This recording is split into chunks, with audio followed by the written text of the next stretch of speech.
you want to make it in this business, you want to dominate in this business, it's a daily battle. It's hard sitting on the couch and doing nothing. It's hard being broke. I've been there. But it's also hard picking up the phone and calling 50 people per day. And it's also hard getting rejected by thousands of people to get to where I am today. So choose your hard. And I'm going to keep showing the journey. I'm going to show you my ups and downs and let you know that it is possible and anything is possible if you just never give up.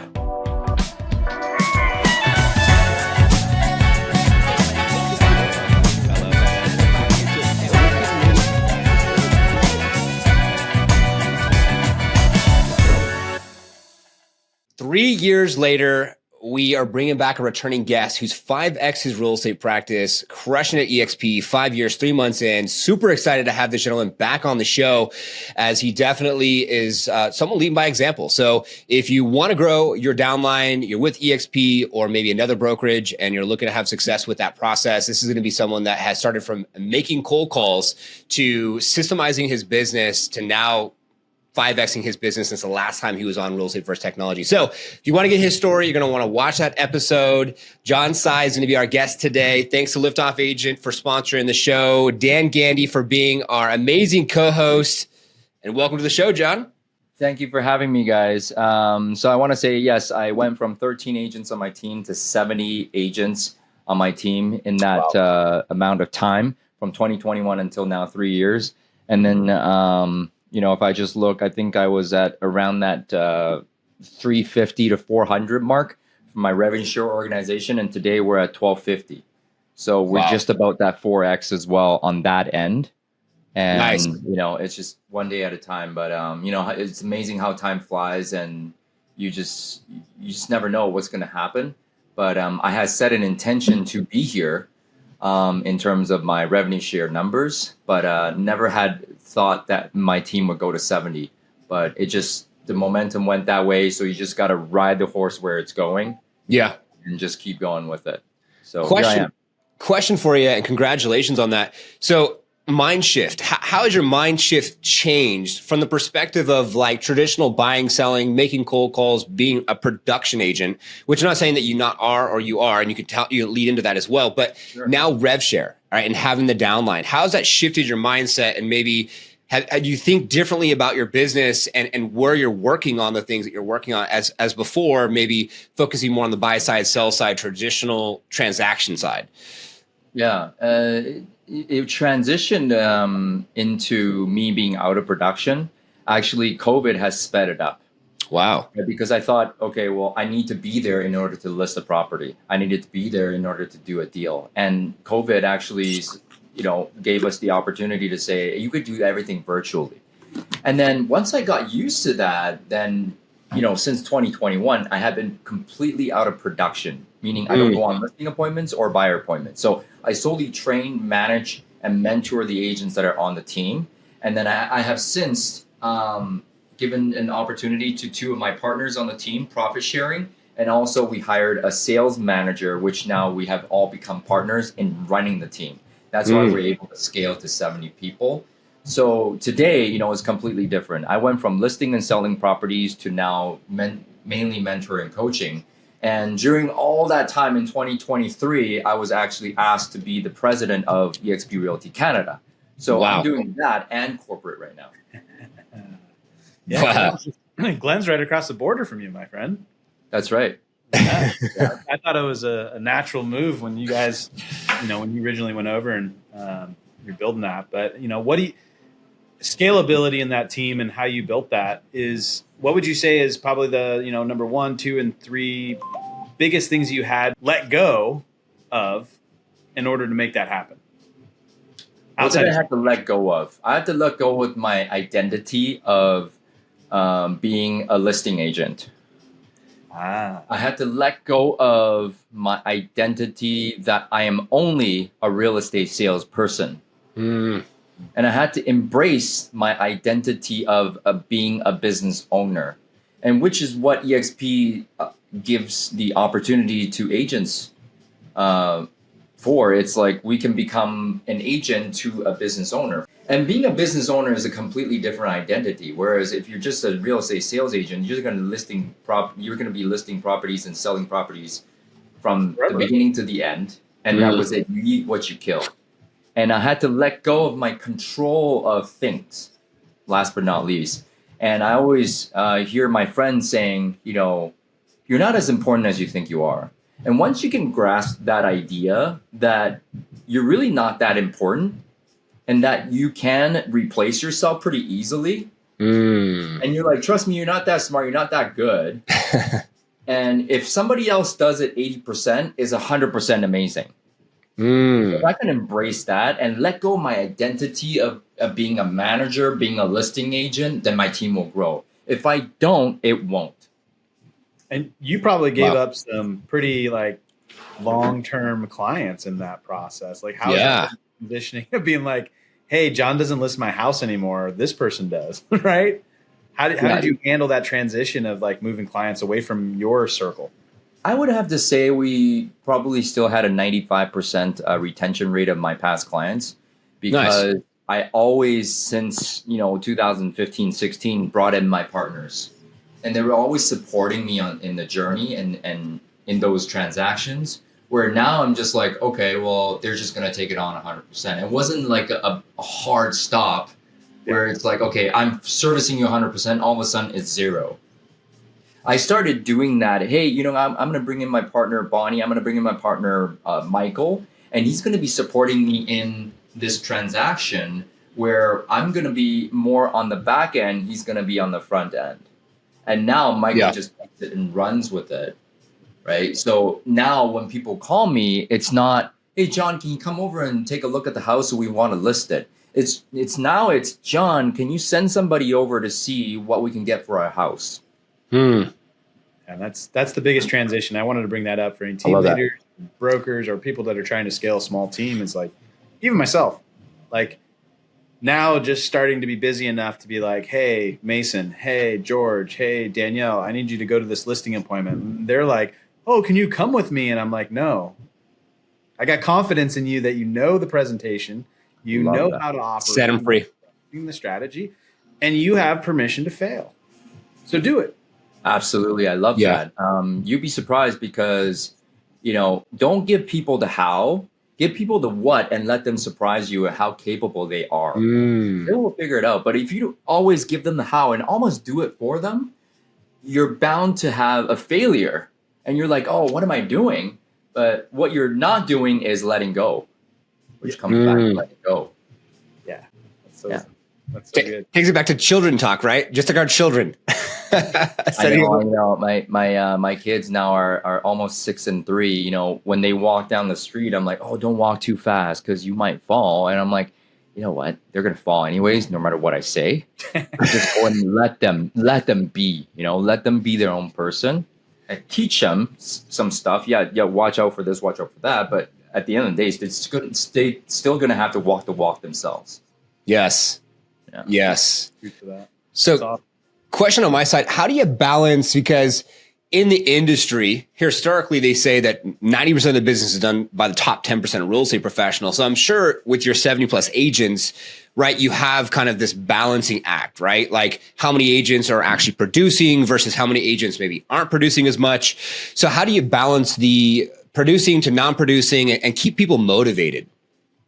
Yeah, I mean, we do a lot. We do 2 calls a day, once in the morning, a daily huddle, and the afternoon. Right now at 2:30, we're doing a daily accountability call and just get everybody in. And only a certain amount of agents will come in because, yes, some of them are just out there, listing and selling property anyways. And I do 8 training calls every single week. And I do that day in and day out. So I have to show up, right? If I'm not motivated, they're not motivated. But at the end of the day, the 70 people, you got to think about it this way, right? 20% are going to be top producers, or 10%, and 90 to 80% are going to be, doing 5-6 transactions a year. And in Vancouver, it actually makes sense because the prices are so high. So the commissions actually, you can make a good living off of that. Okay. So we are playing now more of the numbers game, saying, okay, we don't need everybody to be sharpshooters or Navy SEALs.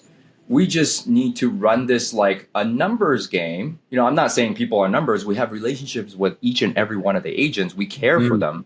But at the end of the day, there's only going to be a certain amount of agents that want to make 200-300 grand, and that's going to be the top 10% of our group, right? So as long as we get to a certain number of people, the law of numbers and the law of averages will take over. No matter how you look at it, it's going to be the 80-20 rule. Yeah. And if you resist that, you're going to have a really hard time scaling up. That's like the ultimate balance too, because if you accept the 80-20 rule, you accept that you're going to have part-time agents, you're going to have agents that can only operate so many transactions a year. That's right. And you're not focused on firing everybody that's not producing, right? You're there to engage with them and give them the accountability and the structure and the training and the confidence to go out and sell 6 deals. And I think that's the biggest thing I've seen is there's been an influx in different types of mantras in the industry of like, you have to perform or you won't be here at all, versus let me build a real estate team that has different levels and tiers of how productive certain agents are going to be. And I'll allocate my bandwidth and time as a team leader, as an owner, operator, in accordance to what's going to benefit each and every one of those groups. And I think that's what you're saying is like, you're going to give everybody your 100%, but only that top 20% are going to get the most critical elements of keeping them full-time and making sure that they're going to operate at that level. Yes. And I think that there's no right or wrong in any team structure. You might be a solo agent with 3 buyer's agents, and that's okay too. And you might be 10, 15 agents, which they call this Navy SEAL team, sharpshooter, right? They're all going to be top producing, all doing 20, 30 deals a year. Great. But we almost right now have scaled to a brokerage team. It's a different structure. Yeah. And as long as you know who you are, what you're going for, and that's okay. And we're only here to help the agents achieve their goals. I thought everybody wanted to make $1 million, to be honest with you. When I first started the team, I was like, each and every one of you should shoot for $1 million. I didn't, you know what? I don't want $1 million. I just want, 150K. I just want a good life. I don't want to work 7 days a week, and that's okay. We're here to support you with your goals, no matter how you look at it. Wow. My last question before we jump ship to a more controversial topic probably, but how do you keep your phone from ringing 24/7 as the rainmaker, the person? I mean, you said you brought in a sales manager, but there's there's a volume of people here that know you and need you. Yeah. How do you really balance that time and bandwidth and keeping the communication pipeline manageable? You'd be surprised. I've had 4 inquiries all day today. So I've systemized and I've delegated and replaced myself in certain different aspects of the business where they know who to look for. And those questions are, if gone to me, wouldn't actually get answered. So I've replaced myself in those so that the questions go to that person, which is way better than what I can answer. So that's why I have Axel, Michael, and Bonnie, and then Renee, and then Michelle are the admins that can help. So basically have systemized so that only the high level questions come to me. It's awesome. Yeah. Yeah. Wow. I love that. So talking about controversial, and we won't go too deep in the subject matter, but just things are shifting. Commissions are shifting. Things are shifting, mainly in the States, right? I know you're in Canada. This isn't something that's exactly in your backyard, but who knows and when it may affect. Yeah. So what are your thoughts on it? As far as, even people in the States, for some of these agents, just because this is prevalent, right, in their minds as far as, oh my God, my commissions, what am I going to do? I work with buyers. Oh my God, I'm a new agent, right? Or maybe they just primarily focus on buyers. What are some of your thoughts is just how people kind of get past the uncertainty, if you will? I think you're going to need to scale up. And if you know exactly what to say in any sales situation, you're going to win. And I think you have to look at it as not as an obstacle or a problem, but as an opportunity. The opportunity is that the top 1%, the top 10% who know what to say, who know how to sell in any type of sales situation are going to win big. Yes. And if you know what to say, you'll know what to do. And if you don't, you won't. So unfortunately, some of the part-time agents who don't have the support, don't have the mentorship, don't know the how to, they may be saying, you know what, I'm out. which then creates an opportunity for the top 1%, the top 10% to go and get more market share. To be like, hey, you know what, Mr. and Mrs. Buyer, I'm here to help you. I have my list of services right here. See, all we got to do now is simply sign a buyer broker agreement so I can actually go in and show your property. Here's my fee. And once I actually do the job, then you pay this fee. Does that make sense? Okay, great. But you see, like someone that hasn't been in the industry for a while, who hasn't practiced this over and over and over, wouldn't know what to say. So I think if you are committed, even if you're a new agent and you're committed, you can thrive and dominate in any real estate market. So think of this as a huge opportunity for the ones that are committed. So the ones that are watching and listening to this, you're the one. Yeah, no, I always break it down as this, like your elevator pitch. Like if somebody got in the elevator with you and they said, what do you do for a living? And you're like, oh, I sell real estate. And you have 13 floors, which may take 90 seconds to get to. You have 90 seconds to break down in a very relationship, introductory phases. Like, hey, this is where I add value. This is how I execute. Here's my unique selling proposition. And this is how people compensate me. And I think what was missing is people were just, how can I show you this house at 5 o'clock and write you an offer? And it was that just over and over and over and over again. And now I'm working on that buyer stack right now to present tomorrow in my Wednesday meeting. Now that we've listened to our president of our brokerage, talk about what he thinks we should do and everything. And now we're putting that into use case. So are you implementing or shifting a little bit of that to create a more strategic value proposition for the buyer for your team? 100%. Just like your listing package, your buyer's package now has to be just as beefed up.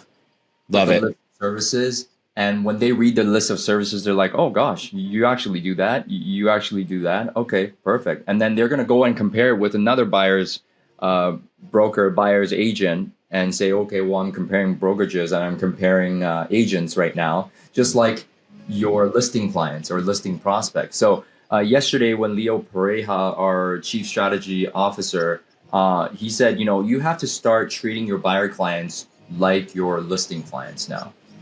And I think that's great, right? And now you don't actually have to go to a house without them signing something. Isn't that great? See, a lot of times you don't sign something, there's no accountability. You show up at the house, they ghost you. And there's no accountability to it because they didn't sign anything. They're not committed to you. You're not committed to them either. And time comes July, things are going to change. So I think all agents, if you're listening to this right now, it's a huge opportunity for the committed. Yeah. I think where we are in Oregon, right? We're not too far from you, John. Like, 8 hours, 6 hours, whatever it is. Washington implemented that buyer agency representation mandatory agreement.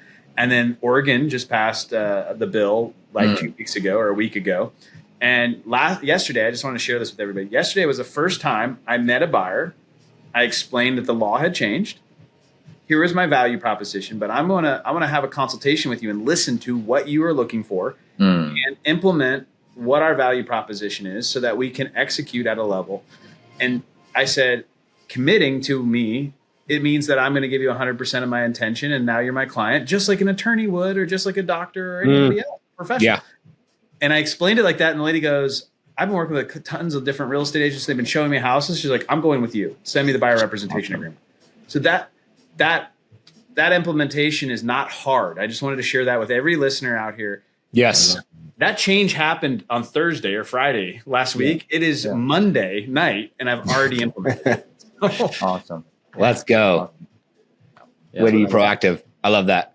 Now, I think, just to add value to the viewers and listeners out there, John Tsai, when you just first approached it the way that you approached it with your just deliberate, specific, direct response is exactly how our viewers and listeners out there need to take it. Just like what Dan did, being strategic and specifically putting together the process and what to be expected. So when you go in, because our industry is messy, and I think this is going to be great for us. It's going to be great to make it so it's clean, it's precise, and who knows, maybe have more quality agents out there. We already lost 65,000 agents last year. Who knows how many more agents we're going to lose this year? So I love that. I think this is a powerhouse episode for anyone listening out there to level up their game and follow two powerhouses here. 100%. I think leadership is needed more than ever. If you didn't need it in the last 2 years, you're going to need it now for sure in 2024 and 2025. I wowould think that interest rates dropping will actually help us. But this new news, I think, will push more people out, and they'll need the ones that want to stay will need leadership more than ever. So, are you a leader, and are you committed? It's my question for the audience. I love that. It's so great. It's I've been following John for years. Like me when I worked with Norm, and we were building the website company, and what I was so amazed about your discipline was that you sat you tell that story about you sat in the trenches and you learned those scripts, and you mastered the craft longer than anybody I knew to succeed at such a high level. So yeah. Your team of 70, 80 agents, your downline of however big your network is, right? They're being taught, mentored, coached by somebody who literally has fought the war, right? Has done it in the trenches. And I think that's super important for anybody to understand when listening to this episode, that go follow John, listen to what he preaches, because it's gold. Yeah. And we're going to actually link, John, your original episode down below. So go watch the original episode, because John, you go into that specifically. How many calls, how many dials, what does that look like? You talk about that religiously. Sorry to cut you off there, but as I do cut you off, we're getting close to the end of the show anyway. So we're going to leave the floor open to you anyways, but watch the other episode, viewers and listeners out there, because definitely John goes more into specifically his story and how he does those dials to get where he's at today. And speaking of dials and ending the show, what do you want to leave our viewers and listeners out there as they go into Q2 of 2024? Well, I'm going to say this first and foremost about what I share and who I am, what I've been through, is that whatever I share that you see on social media or anywhere else, guys, is because I've been through it. I'm not going to talk about anything that I haven't done, and I'm not going to ask you anything that I haven't done myself. And I've been through the grind. I'm going to ask you to do the grind, and I'm going to tell you that it's not easy, and it will never be easy. And if you want to make it in this business, you want to dominate in this business, it's a daily battle. I'm just going to give it to you as real as it is. It ain't all sunshine and rainbows. It's going to be hard. The Rocky scene, right? Yeah. But I think if you can and choose your heart, because it's hard sitting on the couch and doing nothing. It's hard being broke. I've been there. But it's also hard picking up the phone and calling 50 people per day. It's also hard going on 3 listing appointments a day. And it's also hard getting rejected by thousands of people to get to, where I am today. So choose your heart. And thank you for following the journey. And I'm going to keep showing the journey. I'm going to show you my ups and downs and let you know that it is possible, and anything is possible if you just never give up. That's it. Amen. You heard it from the man himself. He's about to go into his next meeting with his team. John Tsai, thanks so much. Like, subscribe, notification bell. Thanks to Liftoff Agent for sponsoring the show. Go follow Dan Gandy and Mr. John Tsai and watch his original episode. And thanks so much, John, for your time today, man. I really appreciate it. Appreciate you guys. Good to see you, and we'll see you soon. Of course, Dan. Thanks so much for co-hosting. More amazing episodes for you all. So, it is our intention for you to take things from our podcast. So, apply to your business, have more massive success. And we'll see you all on the next one.